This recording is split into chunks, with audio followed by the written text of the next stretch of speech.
नमस्कार सभी को। मैं सुधा गोस्वामी वर पुनः अपने चैनल में आप सबका बहुत बहुत स्वागत करती हूँ।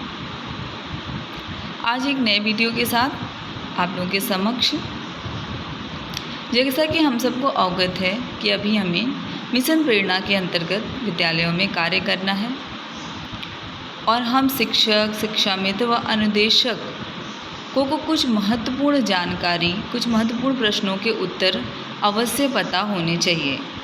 यदि हमारे विद्यालय में कोई निरीक्षण होता है या कोई अधिकारीगण आते हैं तो इस तरह के प्रश्न वो हमसे अपेक्षा रखते हैं कि हमें ये अवगत हो।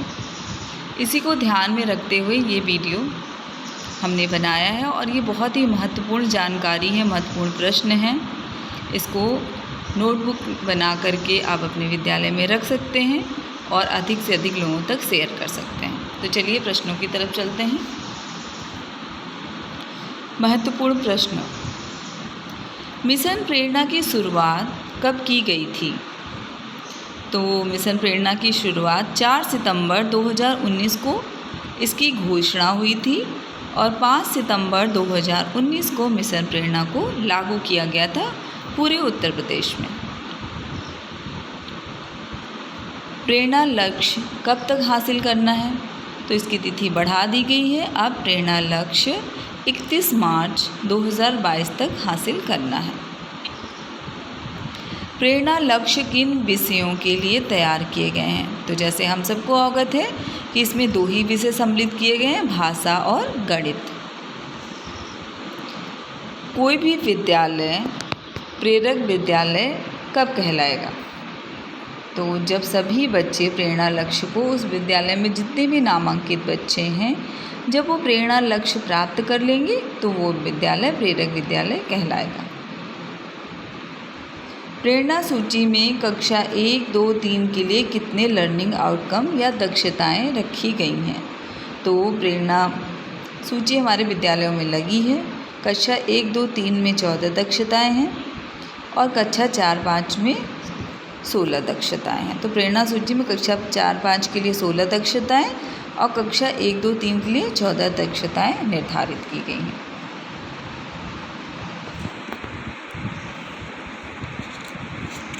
अब आगे बढ़ते हैं।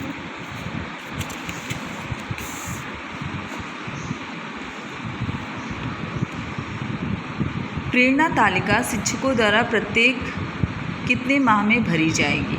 तो प्रेरणा तालिका जो है वो 3 माह में उसको हम शिक्षकों को भरना है। आरंभिक स्तर पर भाषा को सीखने का क्रम क्या है?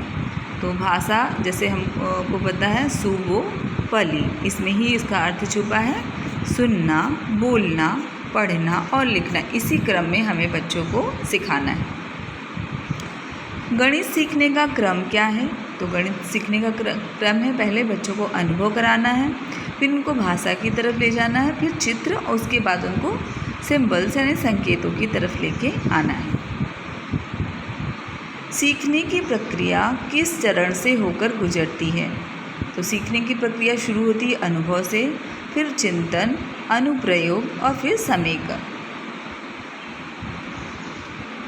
वर्तमान शैक्षिक सत्र 2020-21 में ध्यानाकर्षण शिविर किन किन कक्षाओं के लिए संचालित हैं? बहुत महत्वपूर्ण प्रश्न है कि ध्यानाकर्षण शिविर कक्षा 4 से कक्षा 8 तक के बच्चों के लिए संचालित किया जाएगा। फाउंडेशन लर्निंग या आधारशिला शिविर में कौन कौन सी कक्षा शामिल है? तो आधारशिला मतलब कक्षा 1 और 2। समावेशी शिक्षा में कौन कौन बच्चे शामिल हैं? तो समावेशी शिक्षा में दिव्यांग बच्चे, सामान्य बच्चे, विशेष आवश्यकता वाले सभी बच्चे शामिल हैं। शिक्षकों के लिए कितनी हस्तपुस्तिका विकसित की गई है?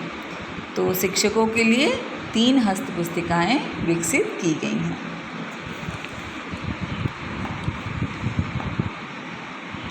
शिक्षकों के लिए विकसित तीनों हस्तपुस्तिकाओं के नाम क्या हैं? तीनों हस्तपुस्तिकाओं के नाम हैं ध्यानाकर्षण, आधारशिला और शिक्षण संग्रह। आधारशिला मॉड्यूल का विकास किन कक्षाओं के लिए किया गया है? तो आधारशिला 1, 2 और 3 के लिए इस मॉड्यूल का विकास किया गया है। गणित की मौलिक संक्रियाएं कौन सी हैं? तो गणित की मौलिक संक्रियाएं जोड़, घटाना, गुणा और भाग हैं। गतिविधियां कितने प्रकार की होती हैं? तो जैसे हम सब कराते रहते हैं गतिविधियां 4 तरह की होती है। मौखिक गतिविधि, लिखित गतिविधि, सामग्री पे आधारित गतिविधि और ICT पे आधारित गतिविधि। दीक्षा का फुल फॉर्म क्या है? जैसे कि दीक्षा ऐप पे कितनी महत्वपूर्ण जानकारियाँ हमें मिलती हैं, हमें बहुत से प्रशिक्षण दीक्षा ऐप पे पूरे करने पड़ते हैं। तो क्या हमें इसका फुल फॉर्म पता है? इसका फुल फॉर्म है digital infrastructure for knowledge sharing. ध्यानाकर्षण के लिए प्रतिदिन कितना समय निर्धारित किया गया है?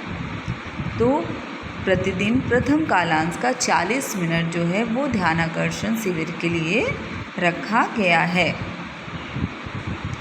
शिक्षक डायरी एवं शिक्षण योजना का उल्लेख किस मॉड्यूल में किया गया है?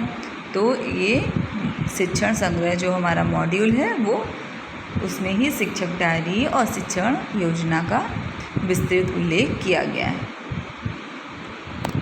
कक्षा 1 के लक्ष्य प्राप्ति हेतु आकलन किस प्रकार किया जाना है? तो कक्षा 1 में कोई लिखित कार्य नहीं होगा, उनका मौखिक ही आकलन किया जाएगा।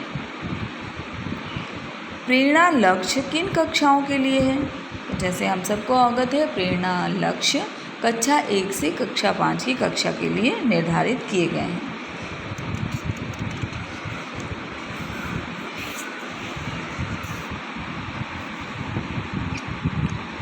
प्रेरक विद्यालय घोषित होने के लिए कब तक लक्ष्य निर्धारित किया गया है? तो इसका समय है जनवरी 2021। ELPS का फुल फॉर्म क्या है? तो वही एक्सपीरियंस यानी अनुभव, लैंग्वेज मतलब भाषा, पिक्चर मतलब चित्र और सिंबल मतलब संकेत। ये ELPS कहते हैं ना, ELPS प्रणाली पे हमें सिखाना है। शिक्षण तकनीकों की संख्या कितनी है? तो शिक्षण तकनीकी जो हमें बताया गया है शिक्षण संग्रह में वो 18 है।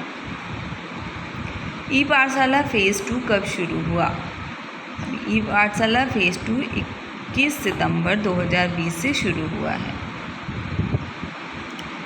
SAS का पूरा नाम क्या है? नेशनल अचीवमेंट सर्वे। एकीकरण के सिद्धांत पर कौन सी शिक्षा आधारित होती है? समावेशी शिक्षा। मिशन प्रेरणा किस शिक्षा पर आधारित है? तो मिशन प्रेरणा जो है वो बुनियादी शिक्षा पे आधारित है।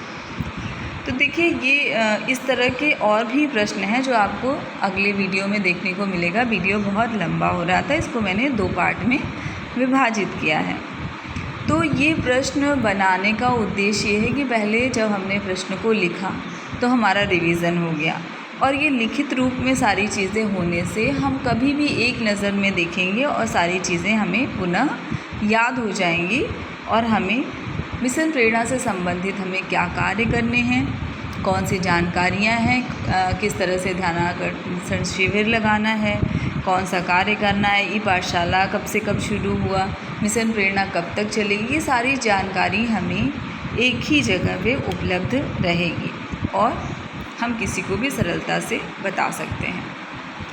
तो आप सबसे आग्रह है कि इसको अपने विद्यालय में रखिए, अन्य विद्यालय तक भी ये वीडियो अवश्य पहुंचाइए।